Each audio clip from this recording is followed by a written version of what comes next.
अस्सलामुअलैकुम, मैं हूँ ज़बर अब्बास। आप देख रहे हैं मेरा यूट्यूब चैनल। नाज़रीन, पंजाब असम्बली का बड़ा ही अजीब व गरीब सेशन हुआ जिसमें बजट पेश होना था दोपहर के 2 बजे, लेकिन 8 साढ़े 8 बजे तक भी ये सेशन चलता रहा, लेकिन बजट पेश ना हो सका। एक दिन के लिए मौखर कर दिया गया। अब परवेज़ इलाही साहब जो हैं, उन्होंने बज़ाहिर ये फ़ैसला नज़र आ रहा है कर लिया है कि उन्होंने टफ़ टाइम देना है, बल्कि टफेस्ट तरीन टाइम देना है PMLN को पंजाब के अंदर, नहीं चलने देना किसी भी मामले के ऊपर। क्योंकि ज़ाहिर है वो CM के कैंडिडेट थे, CM बनना चाहते थे। एंड टाइम पे पार्टी बदली, पहले PDM की तरफ आ गए थे, फिर एंड पे चले गए किसी के गलत इशारे पर, यानी किसी ने उन्हें गुमराह किया और वो चले गए PTI की तरफ। अब वो CM तो नहीं बन सके, हमजा शहबाज बन गए। फिर आप देखें कि बजट से पहले उनके बेटे मोनिस सलाई के ख़िलाफ़ मनी लॉन्ड्रिंग का केस खुल जाना, इन तमाम चीज़ों को देखते हुए परवेज़ इलाही साहब ने यह फ़ैसला किया कि वो बड़ा टफ़ टाइम देंगे। BBC को दिए गए इंटरव्यू के अंदर वो इस चीज़ का इंदिया दे भी चुके थे 3 रोज़ पहले, जिसके बाद आसिफ अली जरदारी साहब मुतहरिक हुए थे। वो ख़ुद भी पहुँचे पंजाब में, चौधरी शुजात हुसैन के साथ मुलाकात की और इस इरादे से पहुँचे थे कि वो काफ़ली को किसी तरह पैसिफाई करेंगे। पर्टिकुलरली ज़ाहिर आप शुजात हुसैन साहब का अलग धड़ा है, परवेज़ इलाही साहब का अलग धड़ा है, तो परवेज़ इलाही साहब को किसी न किसी तरह से डायरेक्टली इनडायरेक्टली वो अप्रोच करके उन्हें काबू कर लेंगे। लेकिन परवेज़ इलाही साहब जो हैं, एक तो उन पर ख़ुद तशद्दुद हुआ था पंजाब असम्बली के सेशन के दौरान जब CM का इलेक्शन था, और इसके साथ साथ फिर जो दूसरा मामला है वो उनके बेटे के ख़िलाफ़ केस का खुलना, और अब उन्होंने जो है वो टफ़ टाइम देने का जो फ़ैसला किया है, इसमें इसके कॉन्सिक्वेंसेस क्या हो सकते हैं। आज जो पूरा दिन एक्टिविटीज़ होती रही, पहले तो परवेज़ इलाही साहब जो हैं वो इस चीज़ पे बज़द रहे, जो इजलास रहा आज, जो दोनों तरफ से पार्टीज़ होती हैं, जो कमेटी होती है जो रूल्स तय करती है कि किन शराइत पे अगला इजलास चलेगा, कमेटी का इजलास जो है वो पूरा दिन चलता रहा और उसमें कोई चीज़ें जो है वो तय पाई कि जो यानी कि परवेज़ इलाही साहब ये चाहते थे कि किसी भी तरह से जो अपना चीफ सेक्रेटरी और IG हैं पंजाब के, जो उन पर ख़ुद तशद्दुद हुआ था पंजाब असम्बली के अंदर, चूँकि पुलिस आई थी और आके अरकान को गिरफ़्तार भी किया था, हिरासत पे भी लिया था, उस पर परवेज़ इलाही साहब ने उसका बहाना सामने वो रखा। लेकिन एक्चुअली तो वो ज़ाहिर है गवर्नमेंट को हर तरह का मुश्किल और टफ़ टाइम देना चाहते हैं। उन्होंने वो चीज़ सामने रखी और ये कहा कि चीफ सेक्रेटरी और IG आके पंजाब असम्बली के अंदर माफ़ी मांगे। जब उस पर काफ़ी ले दे हुई, लेकिन ये मामला जो है ये सेटल ना हो सका, तो फिर जाके ये मामला 4 घंटे जो है ये कमेटी के अंदर मामला चलता रहा। फिर जब मामला तय नहीं हो सका, यानी गवर्नमेंट ने यकीन दहानी करा दी कि आप बजट सेशन शुरू करें, वहाँ ये बात करते हैं, उसके बाद हम कर देंगे ये काम।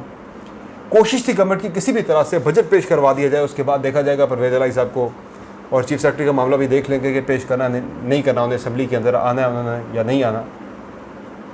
फिर परवेज़ इलाही साहब बड़े पक्के हैं, बड़े घाक सियासतदान हैं और PTI को एक बड़ा अच्छा सपोर्ट मिल गया है, एक बड़ा अच्छा सहारा मिल गया है पंजाब के अंदर, एक अच्छा उन्हें फेस मिल गया है पॉलिटिकल चीज़ों को समझने वाला। क्योंकि बुज़दार साहब के अंदर सियासी मामलात की समझ बूझ जो है वो ना होने के बराबर थी। शाह महमूद कुरैशी साहब सेंटर में हैं, वो पंजाब के CM बनना चाहते थे, वो नहीं आ सके। तरीन साहब अलग हो गए, अलीम खान अलग हो गए, तो ऐसा ब्रेन कोई नहीं था PTI के पास पंजाब के अंदर जो इन मामलात को समझता हो कि कैसे दाव पेच होते हैं सियासत के। तो परवेज़ इलाही उन्हें एक ज़बरदस्त फेस मिल गया पंजाब में, सियासी दाव पेच को समझने वाला। अब जनाब परवेज़ इलाही साहब ने एक तो ये फ़ैसला किया है कि वो बजट ने इतनी आसानी से पहले पेश ही नहीं करने देंगे, पेश हो गया तो बजट मंजूर नहीं होने देंगे। मंजूरी से मुराद उनकी ये है कि वो बजट में किसी भी तरह से उनकी कोशिश होगी कि जो हुकूमत है वो सादा अक्सरियत साबित ना कर सके। यहाँ कोशिश होगी जो अपोजिशन है, जिसमें PTI काफ़ली जो है वो अपने बंदे जो है वो हर सूरत पे पूरे करे, जिससे money bill pay, finance bill pay voting हो रही हो। उधर से परवेज़ इलाही साहब कोशिश करेंगे कि नून लीग के या हुक्मरान इत्तेहाद के बंदे कम कर दिए जाएँ। 5-6 बंदे शॉर्ट करने, बाय द वे 168 और 172 पे खड़ी नंबर गेम, 4 से 5 वोटों का फ़र्क है। अभी भी परवेज़ इलाही साहब अगर करना चाहें तो वो ये कर सकते हैं, अगर किसी न्यूट्रल की जानिब से उन्हें इशारा ना किया जाए, मना ना किया जाए। लेकिन अभी जो परवेज़ इलाही साहब के जो मूड है वो नज़र आ रहा है कि वो ये बजट लास्ट पास नहीं होने देंगे, फाइनेंस बिल के पास होने में भरपूर रुकावट डालेंगे जो वो डाल सकते हैं। अब अगर ऐसा होता है तो फिर CM साहब जो हैं जनाब हमजा शहबाज साहब, उन्हें एतमाद का वोट लेना पड़ेगा। एतमाद का वोट लेना पड़ता है तो 186 वोट उन्हें पूरे करने पड़ेंगे। 186 वोट वो ले नहीं सकते, इस तरह से CM शिप उनकी फारिग हो सकती है। ये प्लान है। अब इसमें जो एक्टिविटीज़ हुई, फिर अता तारड़ वाला मामला हुआ, वो मामला सेटल हुआ जाके अता तारड़ के मामले पे आगे जी अता तारड़ असम्बली के अंदर क्यों बैठे। हालांकि टेक्निकली आइनी तौर पर, कानूनी तौर पर असम्बली के रूल्स के अंदर भी जो मिनिस्टर है, जो वज़ीर होता है, वो असम्बली के अंदर बैठ सकता है, एडवाइज़र भी, या फिर जो मिनिस्टर है जो भी एडवाइज़र नहीं बना या मेंबर पार्लियामेंट नहीं है, एडवाइज़र हो या मिनिस्टर हो, वफाकी वज़ीर हो या सूबाई वज़ीर हो, वो असम्बली के अंदर मुतल्लिका बैठ सकता है, इजलास में शिरकत कर सकता है। चूँकि जो मिनिस्टर होता है वो अकाउंटेबल होता है, असम्बली के अंदर पार्लियामेंट के सामने अकाउंटेबल होता है, जवाबदेह होता है। तो मिनिस्टर अगर असम्बली के अंदर नहीं बैठ सकता तो उसकी अकाउंटेबिलिटी या उससे सवाल जवाब असम्बली कैसे कर सकती है। तो वो बैठ सकते हैं, कानून के मुताबिक मिनिस्टर असम्बली के इजलास में शिरकत कर सकता है। अब अता तारड़ साहब के बैठ जाने पर एतराज़ उठाया गया, परवेज़ इलाही साहब ने उन्हें बाहर जाने का कह दिया। अब अता तारड़ साहब ने बड़ी अजीब व गरीब हरकत की। एक बंदा डट गया जी मैं नहीं उठूँगा, और उस पर इजलास जो हुकूमत है उसने रिक्वेस्ट की कि 10 मिनट के लिए मुलतवी कर दें, हम मामला सॉर्ट आउट करते हैं अता तारड़ वाला। तो उस पर फिर परवेज़ इलाही साहब ने कहा जी भाई हर सूरत में अता तारड़ को बाहर निकालें। तो अता तारड़ ने निकलते हुए जो है वो मिडिल फिंगर दिखा दी, उंगली दिखा दी जनाब स्पीकर परवेज़ इलाही को। अब ज़ाहिर है परवेज़ इलाही ने एक कानून के तहत, यानी कि स्पीकर को इख्तियार है वो किसी मेंबर को बाहर निकाल सकता है। अभी भी वो चाहें 10 मेंबरान को सस्पेंड कर दें कि वो असम्बली के इजलास में, रवां इजलास के अंदर शिरकत नहीं कर सकते, तो वो 10 बंदे असम्बली के इजलास में नहीं आ सकते। और अभी बजट की मंजूरी के टाइम पे अगर वो 8-10 बंदे सस्पेंड कर देते PMLN के MPs को, वो बजट इजलास में शिरकत कर ही नहीं सकते। इस दौरान बजट अगर पास करना पड़े तो एतमाद का वोट लेना पड़ सकता है। अब्दुल बात साहब जो है वो सादा शरीयत साबित नहीं कर सकते, टफ टाइम उन्हें दे सकते हैं परवेज़ इलाही साहब अगर देना चाहें तो। आज उन्होंने ट्रेलर दिखा दिया है अता तारड़ को असम्बली से बाहर निकाल कर। अता तारड़ का उंगली दिखाना बहुत ज़्यादा क्रिटिसाइज़ हो रहा है, बहुत ही गलत चीज़ थी, इंतहाई नाजेबा हरकत थी। आप बारिश शख्सियत हैं, सुन्नत रसूल जो है वो आपने उसके मुताबिक आपने दाढ़ी रखी हुई है और उसका एहतराम ही कर लेते। आपको उंगली नहीं दिखानी चाहिए थी, जिस तरह से आपने इंतहाई रिडिकुलस वे में उंगली दिखाई। क्या वो उंगली आपने परवेज़ इलाही को दिखाई, स्पीकर की चेयर को दिखाई जो इंतहाई काबिल एहतराम होती है, या फिर आपने सिस्टम को उंगली दिखाई कि आप कुछ भी कर लें, हम जो करना चाहते हैं हम वो कर लेते हैं। बहरहाल ये इंतहाई अफसोसनाक एक आज का वाक़या था। फिर दूसरी तरफ नाज़रीन जो मामला है इमरान खान साहब का, वो अब गेयर अप कर रहे हैं चीज़ों को, अपनी सियासत को गेयर अप कर रहे हैं। इस तरह से उन्होंने देखे कि मौलाना शिरानी साहब के साथ खान साहब ने इत्तेहाद कर लिया है। मौलाना शिरानी साहब जो हैं ये JUI के बड़े एक्टिव मेंबर थे बलूचिस्तान से, ये इस्लामी नज़रियाती कौंसिल के चेयरमैन भी रहे हैं। 2-3 इनकी जब ये इस्लामी नज़रियाती कौंसिल के चेयरमैन थे 2-3 बड़े ही कंट्रोवर्शियल किस्म के इनकी तरफ से फ़ैसले भी आए थे।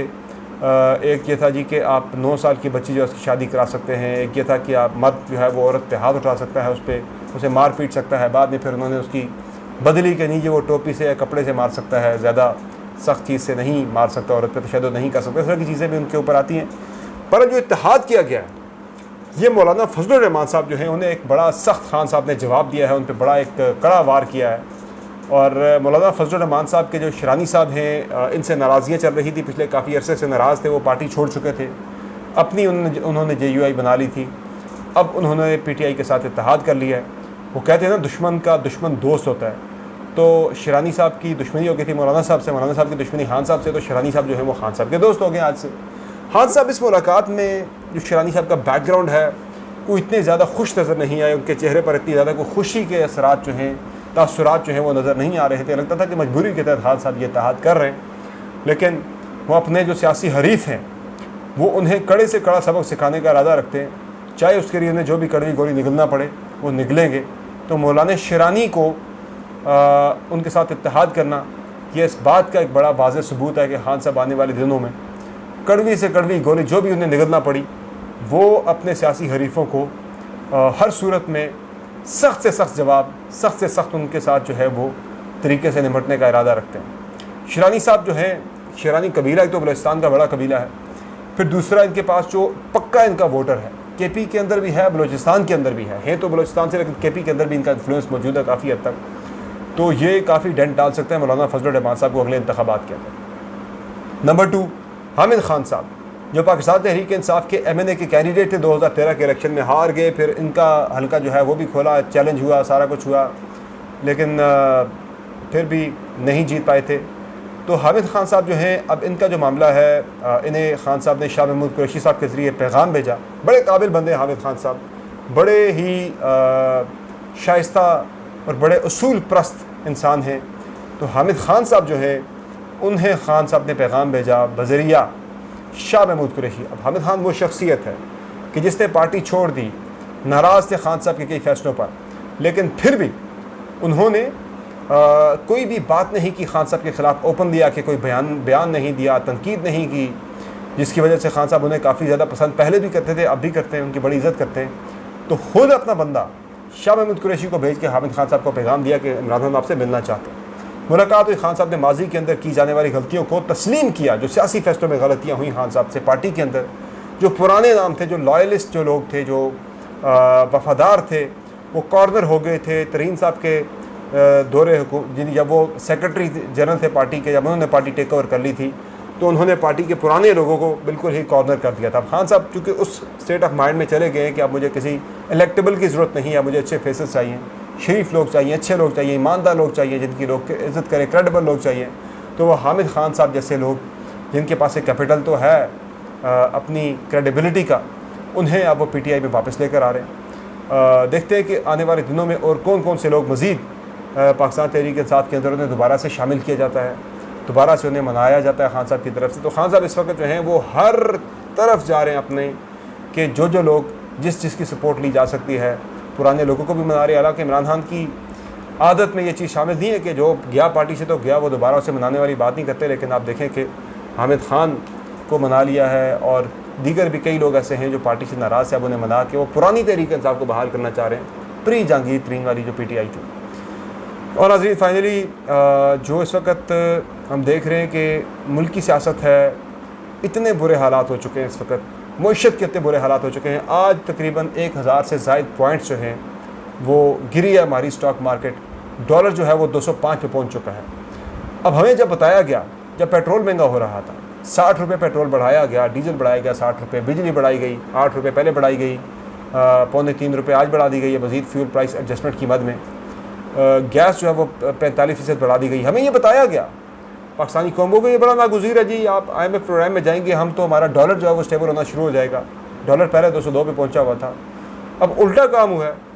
डॉलर बजाय इसके कि डॉलर नीचे आता, 190 पे आता, शुरू में थोड़ा सा नीचे आया था 2-4 रुपये, लेकिन फिर डॉलर देखें आज पाकिस्तान की तारीख की बुलंद तरीन सतह यानी 205 रुपये पर पहुँच चुका है।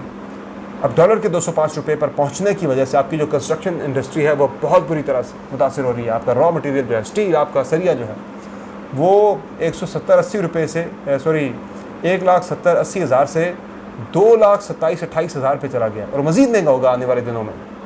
ये हालत हो गई है हमारी इंडस्ट्री की। कौन यहाँ पे घर बनाएगा, कौन यहाँ पे कंस्ट्रक्शन की इंडस्ट्री लाएगा। कंस्ट्रक्शन की इंडस्ट्री जब चलती है तो 40 मुख्तलिफ इंडस्ट्रीज उसके साथ जुड़ी होती है। ज़्यादा में इम्पोर्टेड माल यूज़ होता है। कैसे लोग इंपोर्ट करेंगे, कैसे घर बनाएंगे, कैसे लोगों को रोज़गार देंगे।